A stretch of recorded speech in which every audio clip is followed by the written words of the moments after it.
Cube Radio. Salut, c'est Charles Tran avec l'équipe dans 5 minutes. On s'intéresse aux sciences, à l'histoire et à l'actualité. Aujourd'hui, on parle de singes augmentés. C'est la réalité. Souvenez-vous peut-être, en novembre dernier, des chercheurs chinois avaient créé les premiers bébés génétiquement modifiés pour les rendre résistants au virus du sida.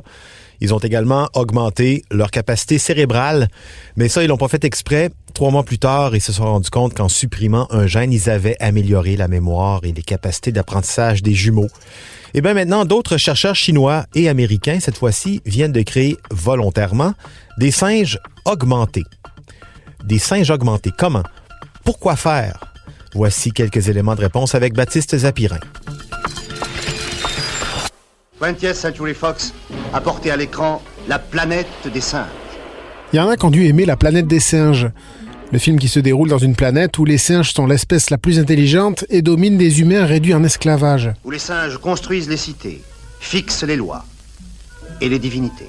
Un film adapté d'un roman d'ailleurs. Oui, on parle de vous, les scientifiques de l'Institut de zoologie de Kunming, de l'Académie des sciences de Chine et de l'Université de Caroline du Nord. On a vu les travaux que vous avez publiés le 27 mars dernier dans la National Science Review. Bon, vous par contre, vous n'avez peut-être pas vu passer ça. Alors on vous explique, ces savants ont créé des singes aux capacités cérébrales supérieures. Et pour y arriver, ils leur ont implanté une copie d'un gène humain, la microcéphaline, un gène situé sur notre chromosome 8. Le petit nom de la microcéphaline, c'est MCPH1. Alors, pourquoi celui-là? Pourquoi ce gène? Parce que c'est un gène qu'on soupçonne de jouer un rôle dans le développement de l'intelligence humaine. Ce n'est pas prouvé, la génétique est une science encore assez récente, et pour l'instant, rien ne démontre un lien entre ce gène et notre comportement ou nos capacités mentales. Mais on a déjà constaté que quand ce gène subit certaines mutations, la taille de notre cerveau se réduit. Et la microcéphaline est un gène qui s'exprime lors du développement du cerveau d'un fœtus. Et ça, c'est une caractéristique de l'espèce humaine, ça, le cortex cérébral qui grossit. En tout cas, ce gène semblait suffisamment intéressant aux yeux de ces scientifiques. Et ça a marché. Enfin, pour les singes qui ont survécu. Les chercheurs ont opéré leur petite manipulation sur 11 singes rhésus. Le gène a été injecté dès la formation de l'embryon. Sur 11 fœtus, seuls 5 ont survécu. Leur cerveau n'était pas plus gros que celui d'autres singes rhésus non transformés, mais les scientifiques ont quand même fait faire des tests à ces singes transgéniques. Ils devaient par exemple retenir des formes et des couleurs qui défilaient sur un écran. Et là, oui, ils ont constaté une amélioration de leur mémoire immédiate.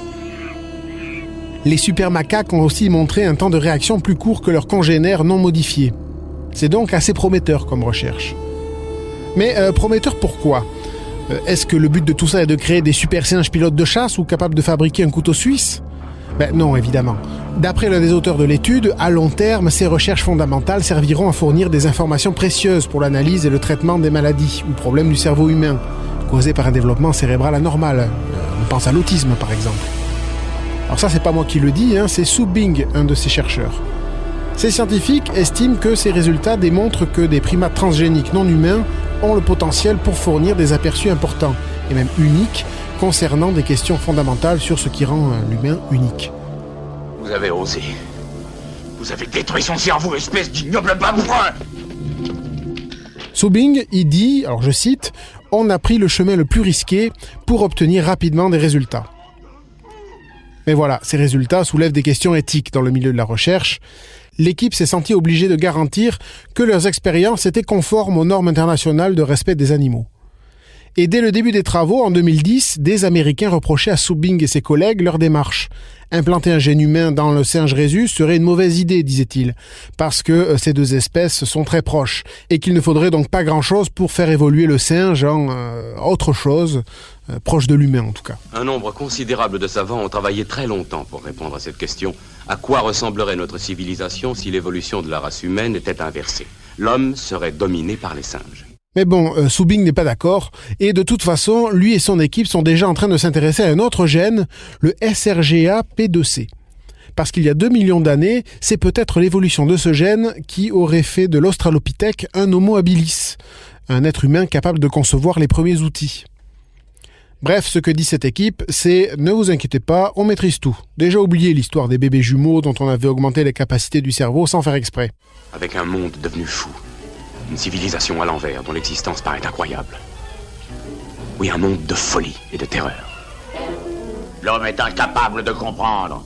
Tout au plus arrive-t-on à leur apprendre quelques tours faciles, mais c'est tout. Ouais, super rassurant.